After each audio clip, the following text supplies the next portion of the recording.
আমাদের প্রিয়াঙ্কা খুবই শুধু নাচ বলে নয়, মানে আমাদের ড্রয়িং মানে যেগুলো সাংস্কৃতিক যে ব্যাপারগুলো, মানে শিল্পী যে ব্যাপারগুলো ওর মধ্যে রয়েছে, এটার মধ্যে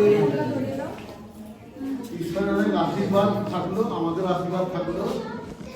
আর এই সবচেয়ে বড় কথা, এই কম সময়ের মধ্যে কীভাবে যে অ্যারেঞ্জমেন্টটা করেছে, এইটা মানে আমরা মানে খুব গর্ববোধ করি ওর জন্য গর্ববোধ করি আমরা। আগামী দিনে আমরা চেষ্টা করবো আরো ভালোভাবে ওকে নিয়ে একদম সুন্দর প্রিয়াঙ্কা শুধু ও তো নাচের বিশাল পারদর্শী, শুধু তাই নয়, ও পড়াশোনাতে কিন্তু ভীষণ ভালো। এই বিশ্বকর্মা থেকে ইংলিশ মিডিয়ামে এখানে 12 ক্লাস পাস করে, বিএসসি পাস করে এখন বর্তমানে কলকাতায় স্কুল চাকরিও করছে, যার জন্য ভীষণ বিজি। তার মধ্যেও এত কিছু করলেও অসংখ্য ধন্যবাদ।